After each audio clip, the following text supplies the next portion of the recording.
నమస్తే, welcome to hit TV. నేను మీ సింహాద్రి. మొత్తానికి ఇవాళ కేటీఆర్ ఏసీబీ విచారణకు హాజరు కావాల్సింది. బట్ హాజరు కాకుండా మరి ఒక ఎంట్రన్స్ దగ్గర నుండి తిరిగి వెనక్కి వెళ్ళిపోవడం జరిగింది. ఎవరైతే కేటీఆర్ గారు తనతో పాటు తన అడ్వకేట్ని తీసుకువెళ్ళడానికి ప్రయత్నించాడో మరి అక్కడ ఉన్న పోలీసు వాళ్ళు, ఏఎస్పీ గారు, అసిస్టెంట్ సూపరింటెండెంట్ ఆఫ్ పోలీస్ ఆయన అలో చేయలేదు. అడ్వకేట్ ఉండాల్సిన అవసరం లేదు, పీసీఆర్ ప్రకారం మేమైతే అనుమతించమన్నట్టు మరి అక్కడ పోలీసు వారు చెప్పారు. ఎట్టి పరిస్థితుల్లో కూడా ఈ యొక్క పోలీసు వాళ్ళు చెప్పిన దానికి మరి కేటీఆర్ అయితే యాక్సెప్ట్ చేయకపోవడం అయితే మరి మనం చూసాం. ఎందుకంటే గతంలో లగచర్ల ఇష్యూలో ఏదైతే పట్నం నరేందర్ రెడ్డి గారిని ఆయన యొక్క పిటిషన్లో ఆయన ఏది కూడా యాక్సెప్ట్ చేయకుండానే పోలీసులే నరేందర్ రెడ్డి యాక్సెప్ట్ చేశాడనే విధంగా స్వతహాగా కథ అల్లి, రాజమౌళి కంటే కూడా అద్భుతమైన కథ అల్లి మరి పట్నం నరేందర్ రెడ్డిని అక్రమంగా ఆ యొక్క కేసులు ఇరికిచ్చారని చెప్పేసి కేటీఆర్ ఆయన వాదనలు చెప్తూ ఖచ్చితంగా అడ్వకేట్ ఉంటేనే నేను లోపలికి వెళ్తాను, లేకపోతే నేను లోపలికి వెళ్ళను, లిఖితపూర్వకంగానే నా యొక్క వాదనలను నేను వినిపిస్తాను, నేను నా యొక్క వివరణను నేను సమర్పిస్తాను ఏసీబీకి అని చెప్పేసి మరి కేటీఆర్ చెప్పడం జరిగింది. ఇక్కడ ఇదంతా ఒక అంశం అయితే, ఈ యొక్క ఫార్ములా ఈ కార్ రేసు ఈ చిచ్చు ఒకటైతే, ఇంకో చిచ్చు ఏమైతా ఉందంటే కేసీఆర్కు ఒక ఉచ్చు బిగుసుకుంది, అది మళ్ళా ఊసిపోయింది, వదిలింది అనుకుంటే ఇంకో దిక్కు ఇంకో ఉచ్చు బిగుసుకునేటట్టే కనిపిస్తూ ఉంది. ఏసీబీ కేటీఆర్ ఇంట్లో సోదాలు జరపబోతుంది అన్న వార్తలు కూడా బయటికి వస్తూ ఉన్నాయి. దానికి సంబంధించిన ప్రశ్నలు కేటీఆర్ గారిని అడిగితే మరి వారు తిరిగి ఏమని స్పందించిండ్రు, అక్కడ ఏమీ లేకున్నా అంటే కేటీఆర్ గారి ఇంట్లో ఏమీ లేకున్నా కూడా వాళ్ళే ప్లాంట్ చేసి, అంటే వాళ్ళే పెట్టి, వాళ్ళే అక్రమంగా అన్యాయంగా తీసుకొచ్చి కేటీఆర్ను ఇరికించేంత యోచన చేస్తున్నారని చెప్పేసి మరి కేటీఆర్ చెప్పడం అయితే చూసినాం. నిజంగా అంటే ఏసీబీ పైన ఇది ఒక పెద్ద అలిగేషన్ అని చెప్పొచ్చు. ఎందుకంటే యాంటీ కరప్షన్ బ్యూరో వాళ్ళు కరప్షన్ లేకుండా చేస్తారు, మరి వాళ్ళే కరప్షన్స్ క్రియేట్ చేసి ఈ రకం కేటీఆర్ పైన కేసులు పెడతారా అనేది ఒక పెద్ద క్వశ్చన్ మార్క్గా మిగిలిపోయింది.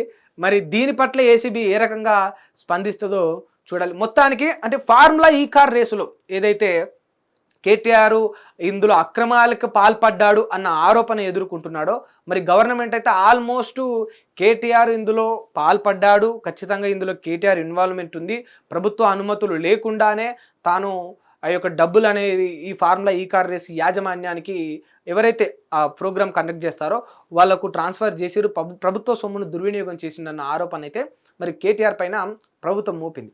వాస్తవానికి మరి కేటీఆర్ చెప్తున్న అంశం ఏంటంటే ఎవరైతే పెడతారో, ఎవరైతే పెట్టుబడిదారు ఉన్నారో ఈ ఫార్ములా ఈ కార్ రేస్కు, ఆయన గతంలో మొదటిసారి నిర్వహించినప్పుడు లాస్ రావడం వల్ల, కేవలం ఆయనకు నష్టం రావడం వల్ల రెండోసారి ఆయన ఈ యొక్క పెట్టుబడి పెట్టడానికి ముందుకు రాకపోవడం వల్ల అద్భుతమైన ఈ ఫార్ములా ఈ కార్ రేస్ అనేది మన రాష్ట్రానికి మళ్ళీ రాకుండా, ఎందుకంటే వీళ్ళకి ఒక బాండ్ ఉంటుంది కదా, ఫార్ములా ఈ కార్ రేస్ అనేది ఒక సంవత్సరం నిర్వహించి ఒక ఏడాది ఏదో ఒకసారి ఎగ్జిబిషన్ లాగా షో చేసి వెళ్ళిపోయేది కాదు. ఒకసారి ఒక అగ్రిమెంట్లో మినిమం ఒక 3 to 4 years అంటే 3 to 4 times వీళ్ళు ఆ యొక్క రేస్ అనేది కండక్ట్ చేస్తారు. మరి ఆ భాగంగానే వీళ్ళు అగ్రిమెంట్ చేసుకున్నారు. అగ్రిమెంట్ ప్రకారం కొన్ని రోజుల ముందుగానే, అంటే నెల 2 నెలల ముందుగానే వీళ్ళు అమౌంట్ వాళ్ళకు ట్రాన్స్ఫర్ చేయాల్సి ఉంటుంది. మరి అమౌంట్ పెట్టుబడిదారు ఎవరైతే వీళ్ళు పట్టుకున్నారో, అంటే ప్రభుత్వ సొమ్మును కూడా పెట్టకుండా ఒక ఫండర్ని ఎవరైతే ఒక ఫండ్ పెడతాడో పెట్టుబడిదారును వీళ్ళు వెతుక్కొని పెట్టడం జరిగింది మొదటిసారి. సెకండ్ టైము ఆయన ముందుకు రాలేదు, ఆయన అందులో నష్టపోయిండు, అనుకున్నంత నాకు లాభం జరగలేదు. మరి గవర్నమెంట్కి లాభం జరిగింది, తెలంగాణకు లాభం జరిగింది, అంతా రావడం వల్ల ఇక్కడ దృష్టి అంతా తెలంగాణ వైపు, హైదరాబాద్ వైపు చూశారు తప్ప బట్ ఫండ్ పెట్టినందుకు, పెట్టుబడి పెట్టినందుకు నాకు ఎటువంటి లాభం లేదు అని మరి ఆయన చెప్పడం అయితే జరిగింది. అందుకే ఆయన ముందుకు రాలేదు. ఆయన రాకపోవడం వల్ల ఎక్కడ ఈ యొక్క నెక్స్ట్ టైం ఫండర్ని వీళ్ళు వెతికారు, దొరకకపోయేసరికి ఎక్కడ ఈ యొక్క ఫార్ములా ఈ కార్ రేసు బాండ్ బ్రేక్ అవుతుందో, బాండ్ బ్రేక్ కాకూడదు ఎట్టి పరిస్థితుల్లో, ఇది మన చేతి జారిపోకూడదు అనే అంశంలో మేమే గవర్నమెంట్ సొమ్మును పెట్టాము, అది తెలంగాణ యొక్క ఖ్యాతిని పెంచడం కోసం, తెలంగాణ అభివృద్ధి కోసమే మేము పెట్టాము, ఎక్కడ కూడా మేము అక్రమాలకు అన్యాయాలకు పాల్పడలేదు, ఇదంతా కూడా లీగల్గా ఉన్నది అని చెప్పేసి మరి కేటీఆర్ గారు ఆయన తరపున వాదన చెప్తున్నప్పటికీ మరి గవర్నమెంట్ మాత్రం అక్రమంగా, అన్యాయంగా లాబింగ్ జరిగింది, డబ్బులు చేతులు మారాయని చెప్పేసి మరి వాళ్ళు చెప్తా ఉన్నారు. వాస్తవానికి అంటే ఒక విషయం ఏంటంటే ఖచ్చితంగా నేను ఈ సందర్భంగా గవర్నమెంట్కు, ప్రతిపక్షంలో ఉన్న వాళ్ళకు, రేపు ఎవడైనా గవర్నమెంట్లోకి వచ్చినా కూడా వాళ్ళందరికీ కూడా నేను చెప్పాలనుకుంటున్నాను ఏంటంటే, ఒక అంశాన్ని మీరు తెర మీదకి తీసుకొచ్చినప్పుడు, ఒక అంశాన్ని, అది కేటీఆర్ అరెస్టా, లేకపోతే ఫార్ములా ఈ కార్ రేసులో జరిగిన అవినీత అక్రమాల, లేకపోతే రేవంత్ రెడ్డి కేసు, ఏదైనా what ever it is, but ఒక అంశాన్ని మీరు తెర మీదకి తీసుకొచ్చినప్పుడు ప్లీజ్ దయచేసి దీన్ని కన్క్లూడ్ చేయండి, దయచేసి దాన్ని చిట్ట చివరి వరకు తీసుకోండి. ఉదాహరణకు తీసుకుందాం, రేవంత్ రెడ్డి ఓటుకున్నట్టు కేసులో దొరికాడు. ఇంతవరకు దానికి సంబంధించిన తీర్పు రిజర్వ్ కాలేదు, తీర్పు ఇవ్వలేదు. రేవంత్ రెడ్డికి శిక్ష పడిందా, పనిష్మెంట్ అయిందా?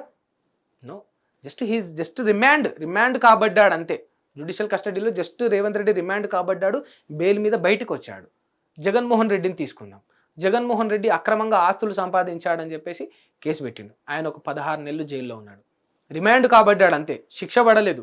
మళ్ళీ చెప్తున్నా, కనీసం ఇది బేసిక్ నాలెడ్జ్ రేవంత్ రెడ్డికి కావచ్చు, జగన్మోహన్ రెడ్డికి కావచ్చు, ఇంకెవరైనా నాయకులనా, వీళ్ళు కేవలం రిమాండ్ కాబడ్డారు, బెయిల్ మీద బయటకు వచ్చారు, బట్ వాళ్ళకు శిక్షలు పడలేదు. ఇట్లా రాజకీయ నాయకుల కేసులు ఎన్నో చూసుకోవచ్చు. ఇప్పుడు కేసీఆర్ గారిది ఈ యొక్క కాళేశ్వరం విషయంలో 1,00,000 కోట్లు మింగిండని ఆరోపణ చేశారు. అది అటే పోయింది. రేవంత్ రెడ్డి ఓటుకున్నట్టు కేసు అటే పోయింది. జగన్మోహన్ రెడ్డి కేసు అటే పోయింది. చంద్రబాబు నాయుడు గారిని కూడా ప్రతిపక్షంలో ఉన్నప్పుడు అరెస్ట్ చేసి జైల్లో పెట్టిరు, అది అటే పోయింది. ఇప్పుడు కేటీఆర్ది ఈ ఇష్యూ అంటున్నారు, గతంలో ఫోన్ ట్యాపింగ్ ఇష్యూ అన్నారు, అది అటే పోయింది. ఇట్లా కేసులు తెర మీదకి వందలాదిగా వస్తూ ఉన్నాయి. అవి ఒక 4-5 రోజులు మొత్తం మీడియాను కుదిపేసి, దేశాన్నంతా కుదిపేసి ఆ తర్వాత కనుమరుగైపోతూ ఉన్నాయి. మరి ఏం జరుగుతూ ఉంది రాష్ట్రంలో, ఈ దేశంలో, ఈ సమాజానికి మీరు ఏం చెప్పాలనుకుంటా ఉన్నారు? ఒక పేదోడి సమస్యలపైన నిండుగా మాట్లాడరు, ఒక రోడ్ల విషయంలో నిండుగా మాట్లాడరు, ఒక పెట్రోల్ ధరల గురించి నిండుగా మాట్లాడరు, బడ్జెట్ గురించి నిండుగా మాట్లాడరు, మీరు ఇచ్చిన హామీల గురించి నిండుగా మాట్లాడరు, మీ మేనిఫెస్టోల గురించి మీరు నిండుగా మాట్లాడరు, ప్రజల సమస్యల గురించి మీరు నిండుగా మాట్లాడరు. సగం మొదలు పెట్టంగానే అసెంబ్లీలో సగం ప్రజల సొమ్ము గురించి, ప్రజల కష్టాల గురించి, ప్రజల బాధల గురించి మాట్లాడంగానే తెల్లారి కల్లా మళ్ళీ ఇంకో నాయకుడు అరెస్ట్ అని, తెల్లారి కల్లా ప్రతిపక్షం అవినీతి అని, మళ్ళీ ఇంకోసారి ప్రతిపక్షానికి మాట్లాడే అవకాశం కల్పిస్తే ప్రభుత్వ దోపిడీ అని. అంటే ఎంతసేపు ఒక 5 ఏళ్ళు మీకు అధికారాన్ని ప్రజలు ఇస్తే ఎంతసేపు నీది తప్పు, నీది తప్పు, నీది తప్పు, నీది తప్పు, ఇద్దరు ఒకరి మీద ఒకరు చాడీలు చెప్పుకోనికే సమయం అంతా గడిచిపోతా ఉన్నదే. మరి ప్రజల సమస్యల గురించి మీరు మాట్లాడడానికి ఎప్పుడు సమయం కేటాయిస్తారు? మొన్నటికి మొన్న అల్లు అర్జున్ ఇష్యూ అసెంబ్లీలో చూసుకుంటే ఏం చేసిండు అల్లు అర్జున్? ఏం అవసరం ఉంది? అల్లు అర్జున్ అంత గొప్పోడా? అల్లు అర్జున్ ఏమన్నా ప్రతిపక్ష నాయకుడా? అల్లు అర్జున్ గురించి అసెంబ్లీలో చర్చ పెడతారా? యావత్ తెలంగాణకు సిగ్గుచేటు. అసెంబ్లీ అనేది పవిత్రమైంది. అసెంబ్లీ ఎందుకు ఇచ్చారు? కనీసం బేసిక్ నాలెడ్జ్ లేదా? ప్రజల సమస్యల పట్ల, ప్రజల యొక్క కష్టాల పట్ల, ఈ తెలంగాణ యొక్క అభివృద్ధి, తెలంగాణ యొక్క ఖ్యాతిని పెంచడానికి అక్కడ మీరు పోరాడాలి, కొట్లాడాలి, అక్కడ మీరు ప్రజల తరఫున మాట్లాడాలని మీకు అవకాశాన్ని కల్పించి బాధ్యతలు అనేవి ఇచ్చారు. దయచేసి వీటిని దృష్టిలో పెట్టుకోండి. ఇవాళ కేటీఆర్ అరెస్ట్ను ఇంత హై వోల్టేజ్ క్రియేట్ చేసి మొత్తం రాష్ట్రం అంతా కేటీఆర్ అరెస్ట్ ఇంత విధంగా క్రియేట్ చేస్తూ ఉన్నారు. ఇచ్చిన హామీల గురించి ఎందుకు మాట్లాడరు? పోనీ కేటీఆర్ అరెస్ట్ గురించి మాట్లాడొద్దు అనేది కాదు, ఈ కేటీఆర్ అరెస్ట్కి సంబంధించి మీరు ఏ రకంగా కార్యాచరణ జరపొద్దు అనేది కాదు. అవినీతి జరిగి ఉంటే, ఒకవేళ మీరు అన్నట్టే అన్యాయం జరిగి ఉంటే, బట్ దీన్ని కన్క్లూడ్ చేయాలి కదా, దీన్ని చిట్ట చివరికి తీసుకెళ్లాలి కదా. ఇవాళ నేను అడుగుతా ఉన్నా, రేవంత్ రెడ్డి గారిని అడుగుతా ఉన్నా, స్టేట్ గవర్నమెంట్ని అడుగుతా ఉన్నా, కేటీఆర్ను అరెస్ట్ చేస్తే ఇన్ కేస్ ఇందులో కేటీఆర్ అక్రమాలకు అన్యాయాలకు పాల్పడి ఉంటే, ఆ రకంగా దానికి సంబంధించిన ఆధారాలు మీరు సేకరించి ఉంటే, ఏదో ఒక రోజు కేటీఆర్కు ఫార్ములా ఈ కార్ రేసులో శిక్ష వేసే దమ్ము రేవంత్ రెడ్డికి ఉందా? పరోక్షంగానో ప్రత్యక్షంగానో మొన్న సంధ్యా థియేటర్ దగ్గర జరిగిన ఆ యొక్క రేవతి అనే మహిళ యొక్క మృతికి అల్లు అర్జునే కారకుడు అన్నాడు కదా, అల్లు అర్జున్కి శిక్ష వేసే దమ్ము రేవంత్ రెడ్డికి ఉందా?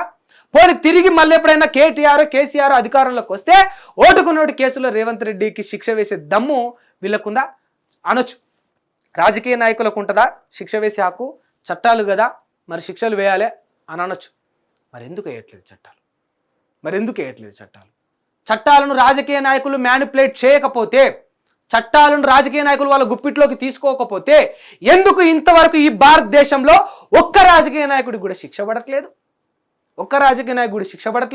ఒక కామన్ మ్యాన్గా మీరు అందరూ ఆలోచించండి. ఇక నేను ఒక జర్నలిస్ట్ గానో, నేను ఒక యాంకర్ గానో, ఒక రిపోర్టర్ గానో నేను ఇక్కడ మాట్లాడట్లేదు. ఒక కామన్ మ్యాన్గా, ఒక ప్రజలకు ఉండే, సామాన్యుడికి ఉండే సమస్య గురించి నేను మాట్లాడుతూ ఉన్నాను.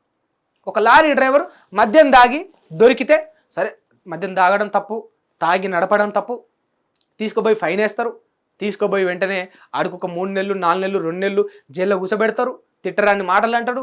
ఇక టీవీ ఛానల్ ఎగబడి ఇక ఎక్కడ దొరకనంత స్టఫ్ ఇక్కడ దొరుకుతుందన్నట్టు మైకులు పెట్టి ఎంత తాగినవన్నా, ఎంత వచ్చిందన్నా భలే గమ్మత్తుగా చేస్తారు. ఒక రాజకీయ నాయకుడి దగ్గర పోయి, ఒక ఎమ్మెల్యే దగ్గర పోయి, సార్ మీరు ఎన్ని కోట్లు తిన్నారు సార్, మీరు ప్రజలకు ఇచ్చిన హామీలు ఎన్ని నెరవేర్చేస్తారు అని అడిగే దమ్ము వీళ్ళకు. నిజంగా చెప్తా ఉన్నా, వీళ్ళు సిగ్గుపడాలి. నిజంగా చట్టాన్ని రాజకీయ నాయకులు గుప్పిట్లోకి తీసుకోకపోతే, చట్టాలను రాజకీయ నాయకులు ఈ వ్యవస్థలో మ్యానిపులేట్ చేయకపోతే, మేనేజ్ చేయకపోతే ఎందుకు రాజకీయ నాయకులకు శిక్ష పడట్లేదు, ఎందుకు శిక్షలు పడట్లేదు? ఒక సామాన్యుడి విషయంలో మాత్రం చిటికలో జైలుకు పంపిస్తారే, చిటికలో. ఇంకా ప్రజాస్వామ్యం అయితే పూర్తిగా ఇక్కడ చచ్చిపోయింది, ఇక్కడ కనుమరుగైంది అని అయితే నేను అనట్లేదు. ఖచ్చితంగా న్యాయస్థానాలు కూడా పనిచేస్తూ ఉన్నాయి, జనాల పట్ల, ప్రజల యొక్క సమస్యల పట్ల కూడా స్టాండ్ తీసుకునే న్యాయస్థానాలు ఉన్నాయి, జడ్జిలు ఉన్నారు, అందరూ వారి వారి బాధ్యతలు నిర్వహిస్తున్నారు. బట్ సామాన్యుల విషయంలో మీరు ఎట్లయితే నిర్వహిస్తున్నారో, ఎట్ ద సేమ్ టైం ఈ పొలిటీషియన్స్ విషయంలో కూడా మీరు అట్లే నిర్వహించాలి. ఒక మామూలు వ్యక్తి ఒక కేసు 6 ఏళ్లలో 4 ఏళ్లలో ట్రయల్కి వస్తుంది. బట్ ఒక రాజకీయ నాయకుడికి సంబంధించిన కేసు మాత్రం 12, 15, 20 ఏళ్ళైనా కూడా ట్రయల్కు రాదు. బెంచీలు మారుతూనే ఉంటాయి, జడ్జిలు మారుతూనే ఉంటారు. బట్ వై కేసు ఎందుకు ట్రయల్కు రావట్లేదు అనేది ఒకసారి ఆలోచన చేయండి. ఇవి చాలా చిన్న విషయాలు, బట్ ఆలోచన చేయండి, ఇందులో చాలా పెద్ద కథ దాగుంటుంది. హిట్ టీవీ యాప్ ని డౌన్లోడ్ చేసుకోండి. ఇందులో short news, live news, entertainment movies అన్ని అవైలబుల్ గా ఉన్నాయి. Please download hit TV app. Hit TV యాప్ని ఫ్రీగా డౌన్లోడ్ చేసుకోండి.